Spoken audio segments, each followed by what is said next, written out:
Au nom du Père, du Fils, Saint-Esprit, un seul Dieu, Amen, que sa bénédiction repose sur nous tous, Amen. Alors aujourd'hui, puisque nous sommes en plein jeûne des apôtres, j'ai préféré de parler à propos de nos saints pères, les apôtres. Alors j'ai cherché et j'ai pensé à propos d'un point essentiel dans notre Église, c'est l'importance des saints pères, des apôtres. Pourquoi l'Église donne une grande importance fondamentale à nos saints pères, les apôtres, placés même de l'intercession après la Vierge, les archanges et Jean-Baptiste, et ils ont une place avant tous les martyrs et tous les saints pères. Même, comme vous savez bien, il y a un jeûne dédié aux saints apôtres. Et c'est considéré comme le plus ancien des jeûnes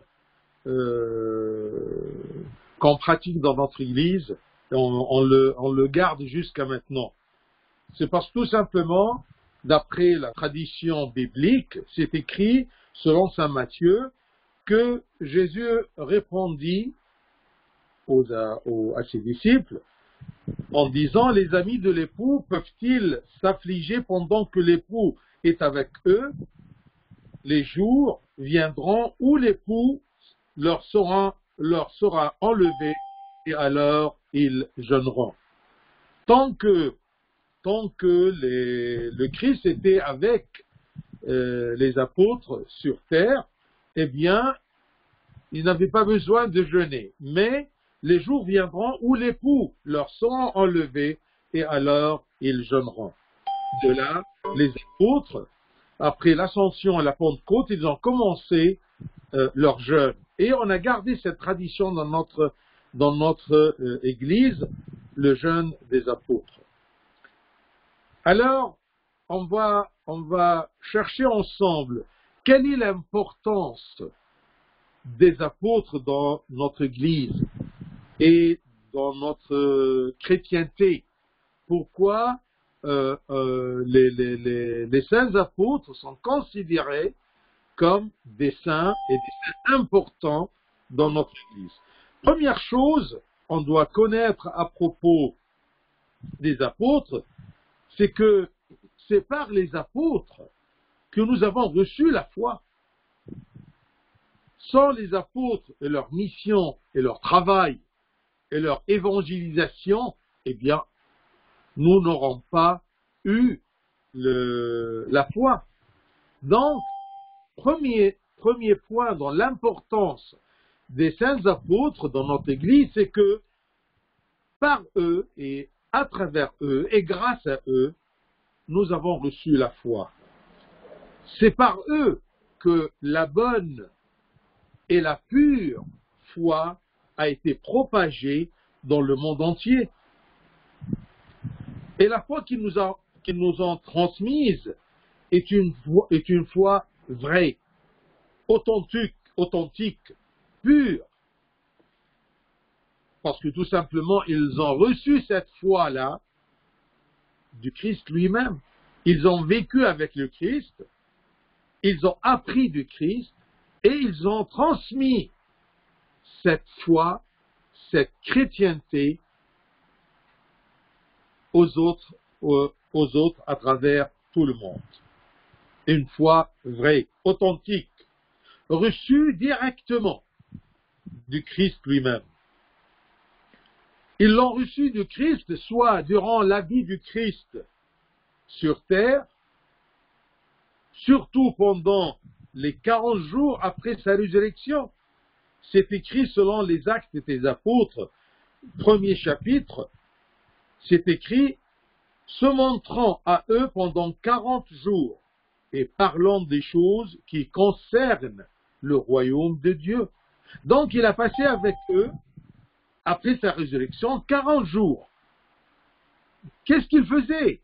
Eh bien, tout simplement, c'est écrit qu'il leur parlait des choses qui concernent le royaume des cieux. Et saint Paul aussi, il est considéré comme apôtre.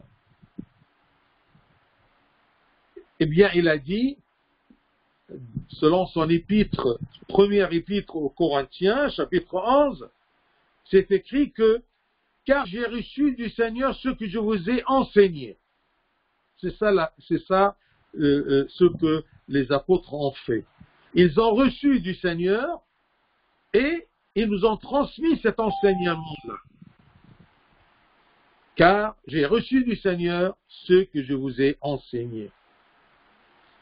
Ainsi, l'enseignement des apôtres est devenu un enseignement divin, d'une source divine.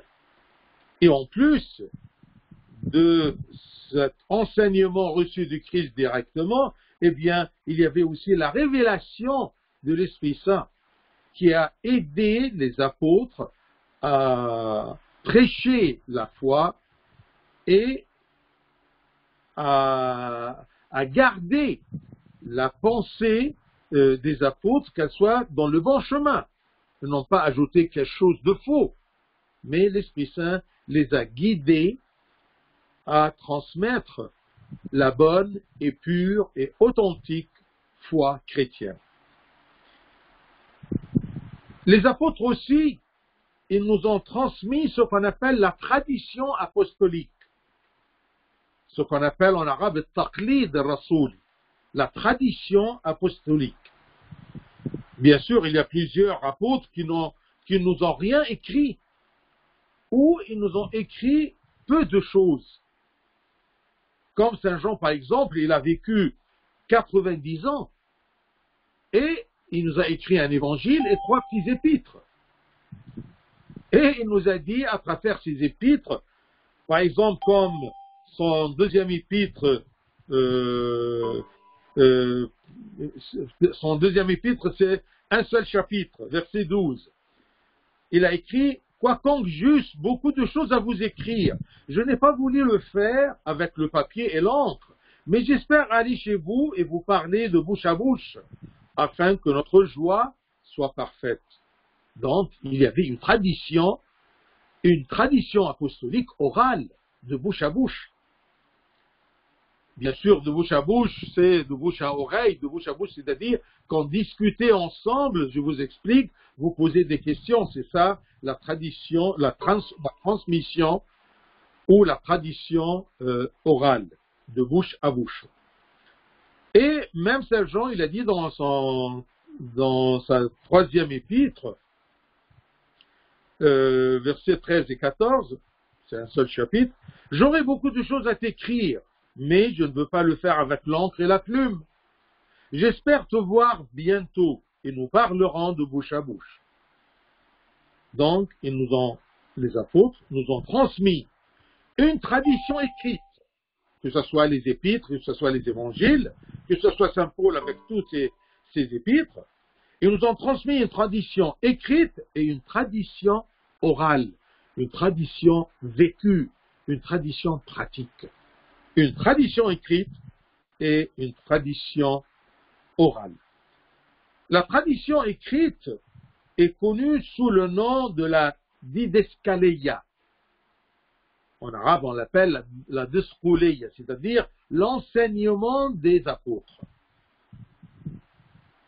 L'enseignement des apôtres, c'est quelque chose d'écrit, et en plus, nous avons aussi les lois apostoliques. Les lois apostoliques sont arrivées chez nous en 2 livres.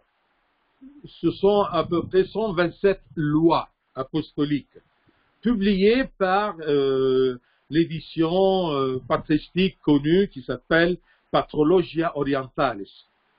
Et ces lois apostoliques, ils étaient transmises par un saint très connu qui s'appelait Saint Eclémendos le Romain.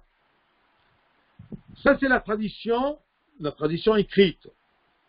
L'enseignement des apôtres, les lois des apôtres et toutes les Écritures, le Nouveau Testament. Quant à la tradition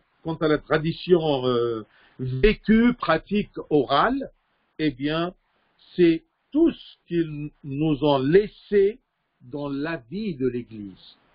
ses rituels, ses pratiques, ses lois, ses enseignements, tous les sacrements de l'Église. Et sûrement, c'était ces choses-là, les rituels, les sacrements, les lois, c'était les choses dont le Christ a parlé avec les apôtres durant 40 jours après sa résurrection.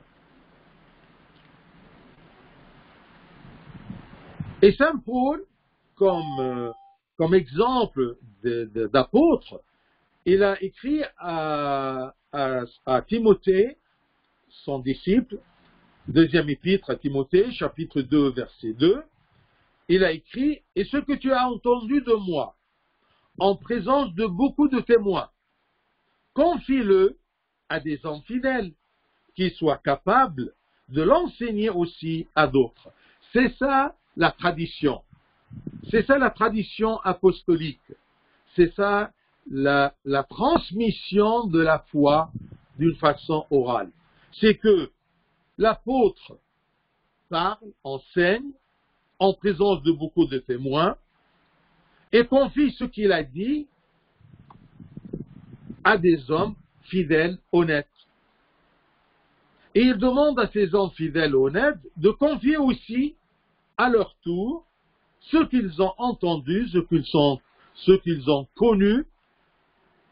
Ils doivent le confier à d'autres hommes fidèles, qui soient capables de l'enseigner aussi à d'autres, d'une génération à une génération.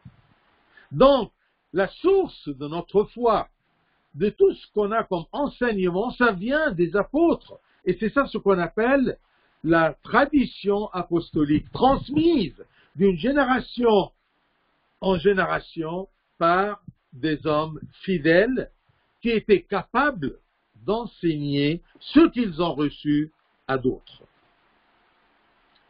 Comme par exemple, les apôtres, ils ont reçu le sacerdoce, la prêtrise, ils ont reçu ce sacrement d'être prêtres. De leur temps, bien sûr, il n'y avait pas des prêtres, mais on les appelait évêques. Il y avait des évêques et des diacres. Ils ont reçu le sacrement du sacerdoce, le sacrement de la prêtrise, d'être prêtre. Et ils l'ont transmis en génération à génération,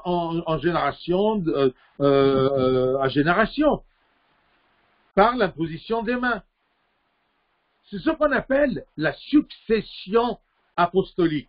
Les apôtres, ils ont reçu le sacerdoce de Dieu par l'Esprit Saint le jour de la Pentecôte. Ensuite, eux, ils ont transmis ce sacerdoce par l'imposition des mains à d'autres. Et les autres, ils ont imposé leurs mains pour donner le sacerdoce à d'autres générations.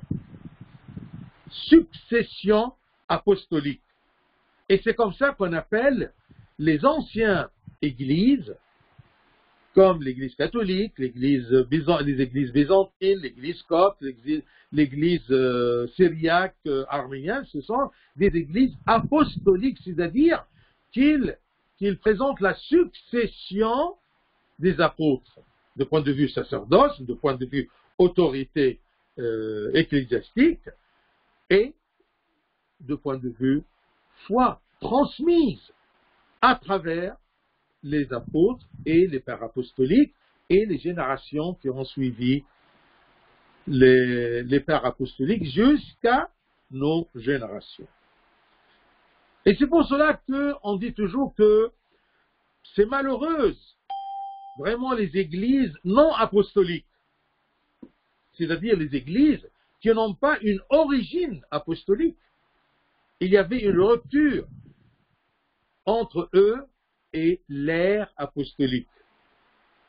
Alors, ces églises nouvelles qui ont apparu, par exemple, 15e, 16e siècle, et jusqu'à maintenant, il y a des églises qui apparaissent aussi, eh bien, on se demande de qui elles ont reçu l'autorité ecclésiastique, de qui ils ont reçu leur sacerdoce, de qui ils ont reçu leur foi, leur dogme, leur loi, leur rituel. Mais nous, on dit, nous sommes une église apostolique.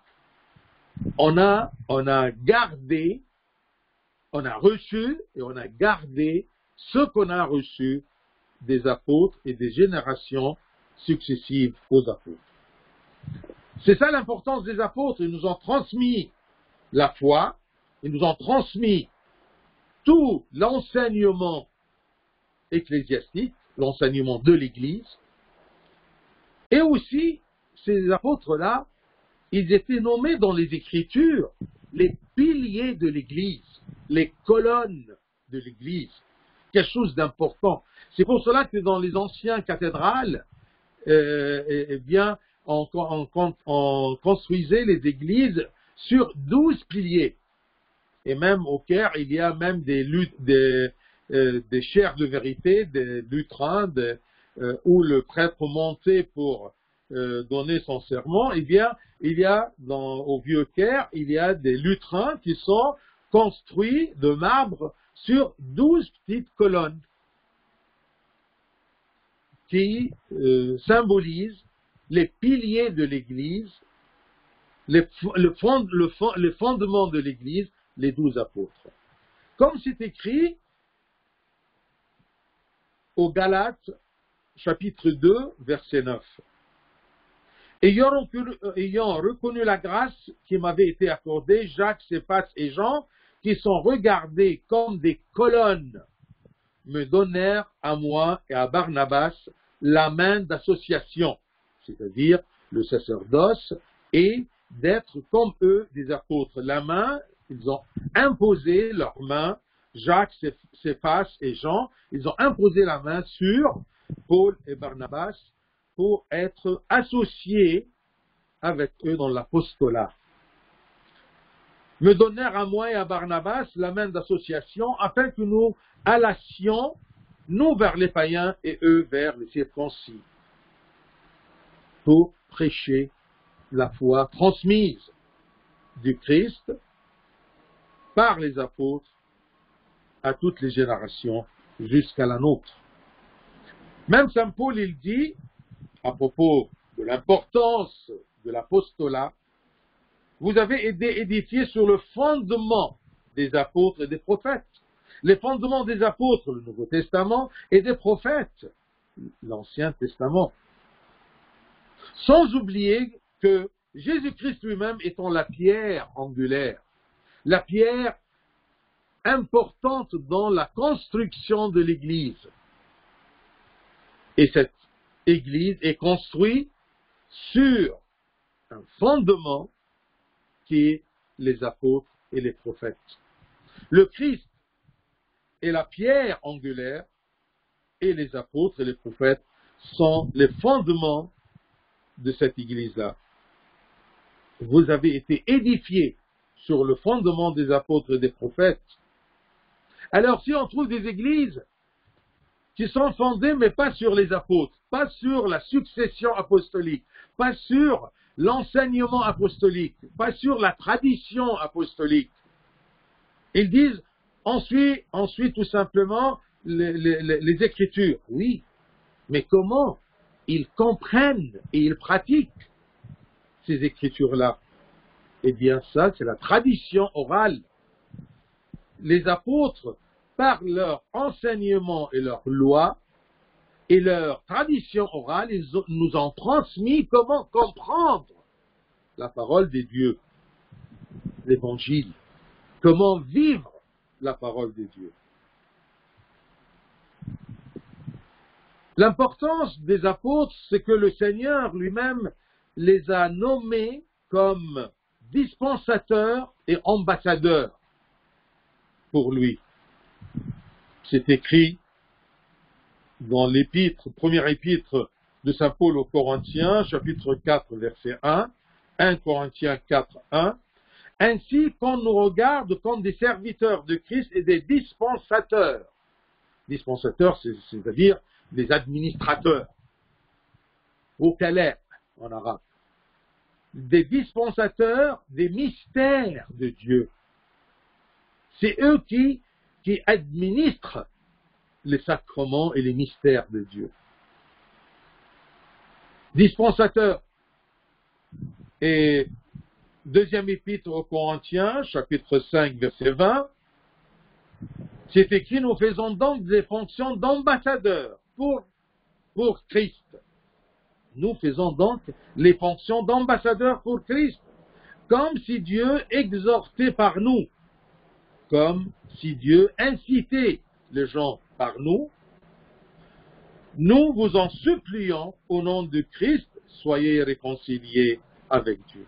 C'est ça la tâche des apôtres, la tâche des successeurs, le sacerdoce, les prêtres, jusqu'aujourd'hui. Même les serviteurs de la parole de Dieu, ce sont des ambassadeurs pour le Christ.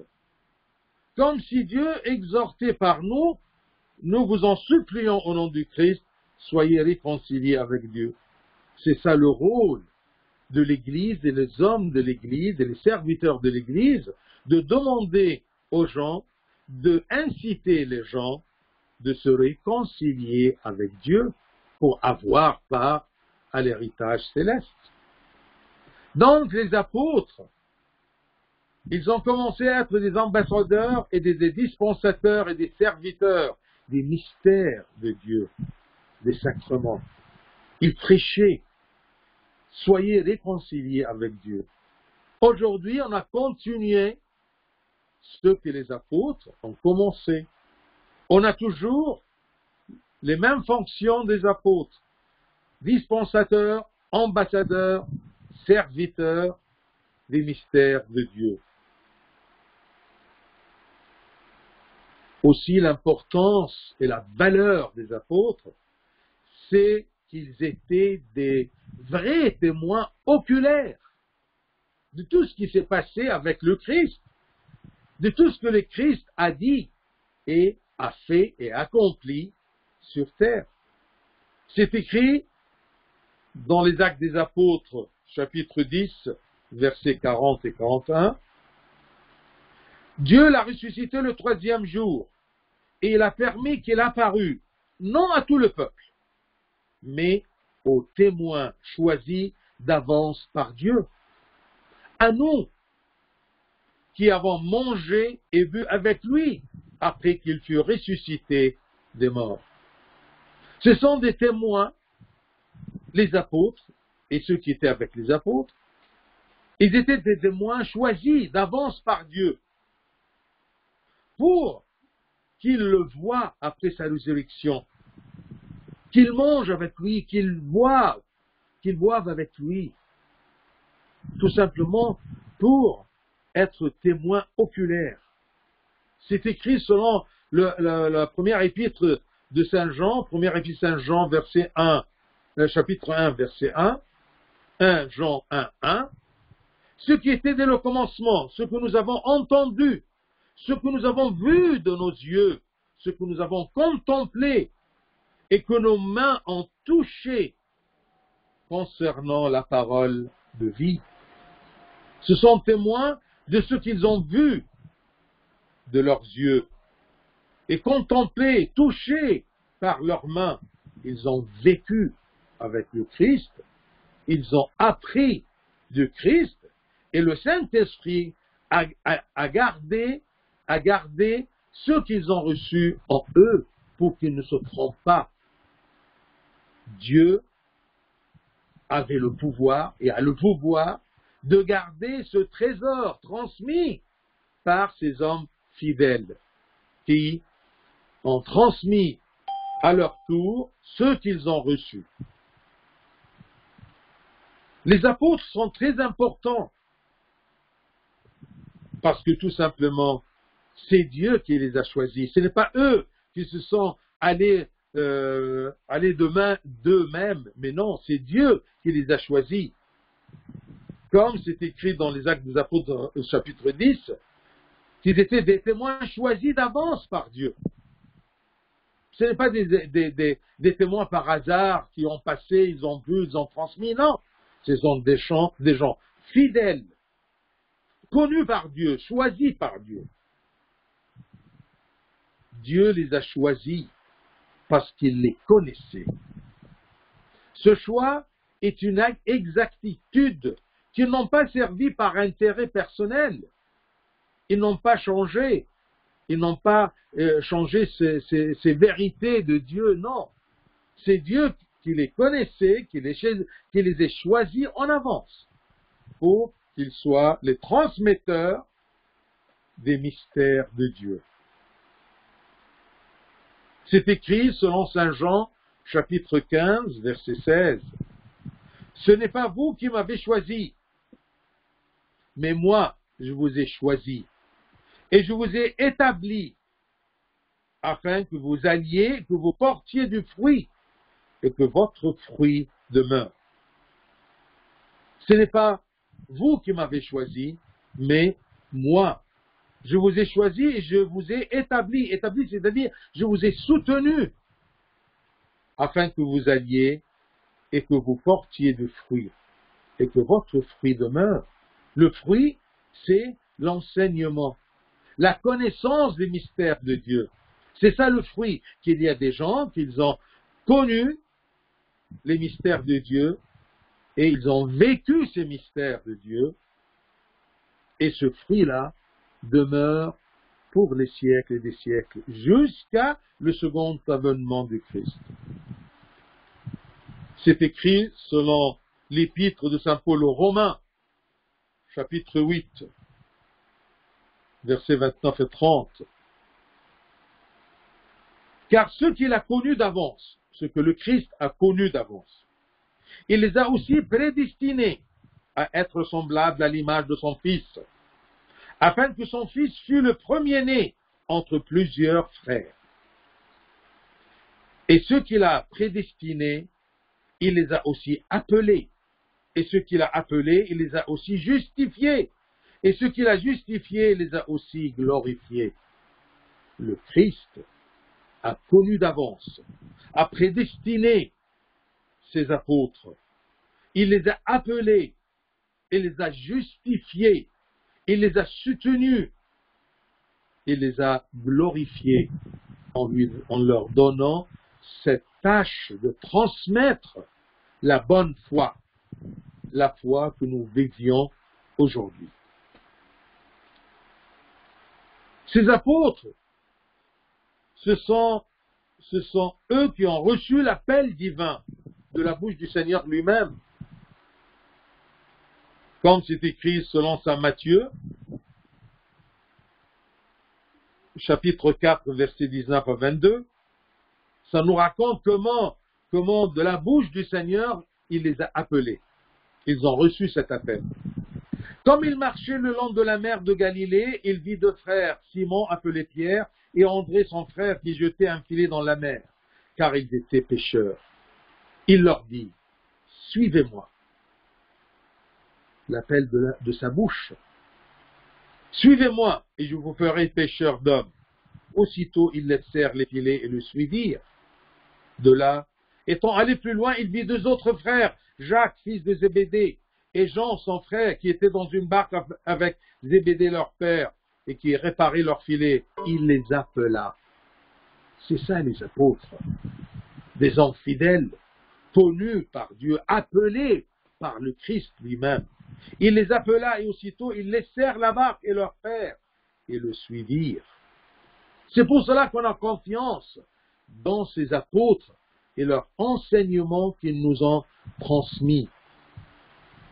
C'est pour cela que nous avons la fierté de nommer nos églises, les églises anciennes, des églises apostoliques.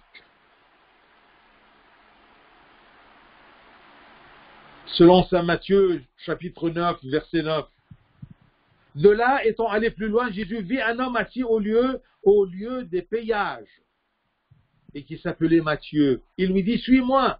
Cet homme se leva et le suivit. C'est comme ça qu'il a appelé Simon, André et Jacques, Jean. Il a appelé Matthieu. Même il a appelé l'apôtre Philippe. Dans l'évangile selon saint Jean, chapitre 1, verset 43. Le lendemain, Jésus voulut se rendre en Galilée, il rencontra Philippe. Il lui dit, « Suis-moi ». Leur cœur était prêt à répondre positivement à cet appel divin, à cet appel du Christ, suis-moi, ils laissaient tout, ils le suivirent. Ces apôtres n'étaient pas attachés au monde. Ils ont tout quitté pour suivre le Christ. C'est ça ce que Pierre a dit au Christ, selon l'évangile de Saint Luc, chapitre 18, verset 28. Pierre dit alors, voici, nous avons tout quitté et nous t'avons suivi. C'est ça les apôtres. C'est ça les saints purs apôtres que nous suivons leur enseignement jusqu'à maintenant. Ce sont les apôtres qui ont fondé notre Église. Ce sont les apôtres qui avons tout quitté, qu'ils ont tout quitté et ils ont suivi le Christ. Ils étaient prêts à le suivre. Les apôtres, une fois appelés par le Christ, l'ont suivi sans savoir où vont-ils. Ils n'ont pas discuté avec le Christ, bien d'accord, on va vous suivre, mais où on va vivre, comment on va manger, comment on va vivre, comment on va dépenser, comment nous serons protégés. Non, ils ont quitté tout et ils l'ont suivi. Comme leur père Abraham, c'est écrit à propos d'Abraham, même au livre des Hébreux, Hébreux 11, verset 8. C'est par la foi qu'Abraham, lors de sa vocation, obéit et partit. Les apôtres étaient comme Abraham. Par la foi, lors de leur vocation, ils ont obéi, ils ont parti. Abraham obéit et partit pour un lieu qu'il devait recevoir en héritage et qu'il partit sans savoir où il allait. Ça, c'est la foi des apôtres. Ça, c'est la fidélité des apôtres. Le Christ ne leur a pas précis ni les détails, ni le salaire, ni l'endroit de leur mission. Mais il leur a dit, guérissez les malades, ressuscitez les morts, purifiez les lépreux, chassez les démons. Vous avez reçu gratuitement, donnez gratuitement. Je vous ai donné ce pouvoir gratuitement. Eh bien, donnez-le gratuitement. Et je vous donne ce pouvoir-là pour transmettre ce pouvoir à travers des générations, à travers des hommes fidèles qui peuvent avoir les mêmes talents que vous. Ne prenez ni or, ni argent, ni monnaie dans vos ceintures, ni sac pour le voyage, ni de tunique, ni souliers, ni bâtons, car l'ouvrier mérite sa nourriture. Vous travaillez avec moi, eh bien, vous aurez votre nourriture, votre salaire. C'est ça le deal qui était entre le Christ et ses apôtres, et c'est toujours le deal entre le Christ et ses serviteurs d'aujourd'hui. Il nous demande tout simplement, gratuitement vous avez reçu, donnez gratuitement. Les apôtres, ces saints apôtres, eh bien, ils ont suivi le Christ malgré tous les dangers prévus. Regardez le Christ, qu'est-ce qu'il leur a dit? Selon Saint Jean, chapitre 16, verset 2. Ils vous excluront des synagogues. Et même l'heure vient où quiconque vous fera mourir croira rendre un culte à Dieu. Imaginez-vous, il le rassure. Eh bien, allez, servez, prêchez la bonne nouvelle. Et ils vous excluront des synagogues. C'était une punition très grave. Celui qui est exclu des synagogues, les Juifs exclus des synagogues, eh bien, ils ne pourraient pas ni manger, ni vendre, ni acheter. Et il leur dit, et même l'heure vient où quiconque vous fera mourir croira rendre un culte à Dieu. Comme aujourd'hui, il y a des gens qui nous tuent et ils croient qu'ils rendent un culte à Dieu. Et malgré ceci, ils l'ont suivi avec joie. C'est ça les saints apôtres. C'est écrit selon saint Matthieu, chapitre 16, verset 25. Car celui qui voudra sauver sa vie la perdra, mais celui qui la perdra à cause de moi la trouvera. Et malgré ça, eh bien, ils ont suivi. Ils ont su qu'ils vont perdre leur vie terrestre à cause du Christ, mais ils ont cru qu'ils vont la retrouver au royaume des cieux. Leur maître, le Christ, leur a invités à porter la croix. Il leur dit, selon saint Matthieu toujours, chapitre 16, verset 24, « Alors Jésus dit à ses disciples, si quelqu'un veut venir après moi, qu'il renonce à lui-même et qu'il se charge de sa croix et qu'il me suive. » Qu'il vient, renonce à lui-même. Venir, c'est-à-dire, il accepte de rentrer dans ce camp du Christ. Qu'il renonce à lui-même. Ce qui compte pour lui, ce n'est pas sa vie, mais c'est le Christ et le royaume des cieux. Qu'il renonce à lui-même et qu'il se charge de sa croix et qu'il me suive. Venir, renoncer, se charger de sa croix et de suivre le Christ. C'est ça, les étapes d'un serviteur de Dieu, suivant le chemin des apôtres.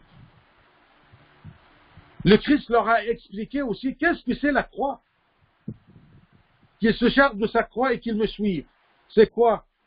C'est quoi la croix de l'apostolat? La croix de servir le Christ. Eh bien, selon saint Matthieu chapitre 10, du verset 16 à 23, tout ce texte-là, Matthieu 10, « Voici, je vous envoie comme des brebis au milieu des loups. » C'est ça la croix. « Soyez donc prudents comme les serpents et simples comme les colombes. » Vous voyez, c'est ça la croix. La croix, c'est « Mettez-vous en garde contre les hommes, car ils vous livreront aux tribunaux, et ils vous battront de verges dans leurs synagogues. Vous serez persécutés. Vous serez menés à cause de moi devant des gouverneurs et devant des rois pour servir de témoignage à eux et aux païens. » La croix, c'est d'être témoin pour moi, le Christ, pour tous les gens. Mais quand on vous livrera, ne vous inquiétez ni de la manière dont vous parlerez, ni de ce que vous direz. Ce que vous aurez à dire vous sera donné à l'heure même. Car ce n'est pas vous qui parlerez, c'est l'Esprit de votre Père qui parlera en vous. Jusqu'à maintenant, c'est l'Esprit de notre Père Céleste qui parle sur la bouche de ses serviteurs, surtout quand ils sont dans une situation de témoigner le Christ devant des païens et devant des incroyants. La croix, c'est le frère livrera son frère à la mort et le père son enfant. Les enfants se soulèveront contre leurs parents et les feront mourir. C'est ça la croix. Et malgré ça, les apôtres ont accepté de se charger de cette croix et de suivre le Seigneur. Vous serez haïs de tous à cause de mon nom. Mais celui qui persévérera jusqu'à la fin sera sauvé. Ce que le Christ a dit aux apôtres il y a 21 siècles, eh bien, il nous le dit aujourd'hui.